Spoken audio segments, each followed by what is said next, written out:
Hello, aspirants, and welcome back to your 5 Minute Economy series. This is the part 3 of the inflation episode. अब तक हमने देखा inflation क्या होती है, what are its types. Now let us study how do we measure this inflation and what are the RBI's control tools to curb the inflation.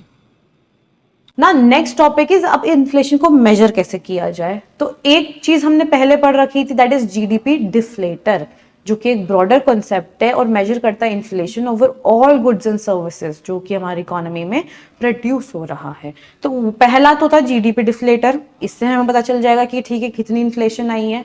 Next is CPI, ये major करता है कि रिटेल प्राइसेस में कितनी inflation I है। देखो दो तरह के प्राइसेस हैं, अगर बी टू बी जा रहा है, बिजनेस टू बिजनेस, तो वो होलसेल प्राइस पे जाएगा, और अगर बी टू सी जा रहा है, that is business to consumer, तो वो रिटेल प्राइस पे जाएगा। आप जो प्राइस पे करते हैं वो होता है रिटेल प्राइस, और जो वो दुकान जिस प्राइस में उस कमोडिटी को खरीद के लाया है होलसेल के अंदर, that is called as wholesale price. तो जब आप होलसेल बास्केट में कमोडिटी को मेजर करते हैं उसको कहते हैं WPI, that index is called as WPI, और रिटेल प्राइस वाले इंडेक्स को कहते हैं CPI।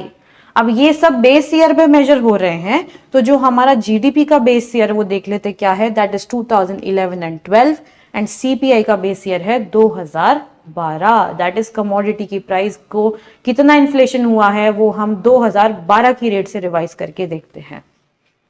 और ये बहुत फेवरेट टॉपिक है बिकॉज WPI CPI ये बहुत आपको यूपीएससी बार बार पूछती है।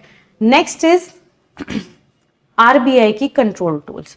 अब इन्फ्लेशन हो रही है, क्या होती है, कैसे हो रही है, कितनी तरीके से हो रही है, प्रॉब्लम की बात हमने कर ली। Let's talk about now solution. आखिर इसका सोल्यूशन क्या है, how will we manage it, अगर आरबीआई के क्या स्टेप्स रहेंगे इन सबको मैनेज करने के लिए। तो जब इन्फ्लेशन बढ़ जाती है तो आरबीआई डजंट पैनिक, वो सिर्फ एक बटन दबाता है, जितना भी पैसा मार्केट के अंदर डाला हुआ है उस सबको वापस अपने पास रख लेता है। दैट मीन्स वो मनी सप्लाई को टाइट कर देता है, it titans the money supply. अब मनी सप्लाई टाइट करने के 4 वेज हैं। पहला है रेपो रेट को इंक्रीज कर सकते हैं। सर रेपो रेट क्या होता है, बैंक आपको लोन जो जिस भी रेट में दे रही है, जिस भी रेट ऑफ इंटरेस्ट पे देती है, उस रेट ऑफ इंटरेस्ट को हम कहते हैं रेपो रेट। अब मुझे आप एक बात बताइए, आपको लोन चाहिए था गाड़ी लेने के लिए, पहले लोन सस्ता मिल रहा था तो आपने लोन ले लिया, गाड़ी ले ली, लोन सस्ते दे मिल रहे थे तो सबने गाड़ी ले ली, डिमांड बढ़ गई, इन्फ्लेशन बढ़ गई। बट अब अगर मैं लोन की रेट बढ़ा दूंगी, लोन अब महंगा मिल रहा है, EMI कॉस्ट बहुत ज्यादा हो रही है, आप पे ही नहीं कर पाएंगे वापस से, आपको पता आपकी कैपेसिटी नहीं है वापस से रीपे करने की, तो लोन्स जो है वो कॉस्टलियर हो जाएंगे, demand will automatically cut down. तो पहला स्टेप जो आरबीआई ले सकता है that is increase the repo rate. Next is increase the reverse repo rate. अब रिवर्स रेपो रेट क्या होती है, जिस रेट में बैंक्स हमको लोन देता है वो तो है रेपो रेट, जिस रेट में बैंक्स आरबीआई को लोन देता है उसको कहते हैं रिवर्स रेपो रेट। अब मुझे एक बात बताइए, बैंक मुझे एक लोन देता, वो मुझे 8% की रेट पे देता, वही लोन मेरे कंपटीशन में आरबीआई भी आके खड़ा हो गया कि सर आप मुझे पैसे दे दो, मैं आपको इसके 12% दूंगा। ऑब्वियसली बैंक मुझे पैसा नहीं देगा, वो आरबीआई को देगा, तो ऑटोमेटिकली मनी सप्लाई जो है वो कंज्यूमर से हटती जा रही है और सारा पैसा आरबीआई के पास जाता जा रहा है। तो इस तरीके से मार्केट में मनी सप्लाई कट होती जाएगी। नेक्स्ट इज CRR और SLR। अब आपने अगर कैश रिजर्व रेशियो या स्टैट्यूटरी लिक्विडिटी रेशियो, दो होते हैं, ये कुछ एक सर्टेन अमाउंट ऑफ मनी होता है जो आरबीआई बोलती है बैंक्स को रखने के लिए विद द आरबीआई।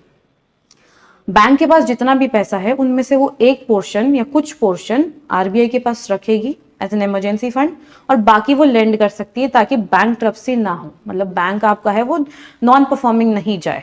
इसलिए CRR अगर SLR आप रेट बढ़ा देंगे, पहले बैंक 20% अपना पैसा आरबीआई के पास रखता था तो 80% उसको देने के लिए अवेलेबल था, लेकिन अब आरबीआई ने बोला कि आप 40% SLR और CRR रखेंगे, दैट मीन्स 40% पैसा बैंक सब आरबीआई के साथ रखेंगी और सिर्फ 60% पैसा उसके पास है लोन देने को, तो ऑटोमेटिकली लोन्स की वैल्यू कम हो जाएंगी। तो इस तरीके से लिक्विडिटी को आप एब्जॉर्ब करते जा रहे हैं मार्केट में से। Next is open market operations, OMO। इसमें गवर्नमेंट क्या करती है, अपनी सिक्योरिटीज को या तो बेचती है या फिर सेल करती है।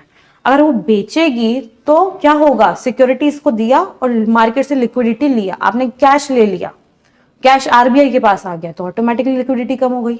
अब जैसे ही लिक्विडिटी कम हुई तो इन्फ्लेशन भी कम हो जाएगी कि लोगों के पास पैसे ही नहीं है। अब पैसे नहीं होंगे तो डिमांड नहीं होगी, और डिमांड नहीं होगी तो सप्लाई और डिमांड का जो स्टेबलाइजेशन है वो आ जाएगा।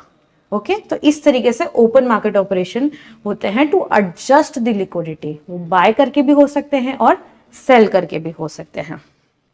तो ये था आरबीआई के मॉनेटरी टूल्स, 4 होंगे। पहला आपने रेपो रेट बढ़ा दिया, दूसरा रिवर्स रेपो रेट बढ़ा दिया, तीसरा आपने सीआरआर और एसएलआर के रेशियोज बढ़ा दिए, और चौथा ओपन मार्केट ऑपरेशंस आरबीआई ने परफॉर्म किए। तो अब अगर हम निमोनिक्स की बात करें तो अगर तुम्हें सी कॉजेज याद रखने हैं इन्फ्लेशन के तो उसका एक निमोनिक है CDIS। पहला इस cost push, demand pull, imported और स्ट्रक्चरल। ये कॉजेज थे, कॉजेज के बेसिस पे जो इन्फ्लेशन थे। और स्ट्रक्चर, ये आपके जो मॉनेटरी टूल्स हैं इनको याद रखने के लिए आप याद रख सकते हो एक RRCO, that is repo rate, that is repo rate, reverse repo rate, CRR और OMO। आपको याद इतना रखना है कि इन्फ्लेशन मतलब जब बहुत ज्यादा पैसा बहुत कम लोगों के हाथ में आ जाता है।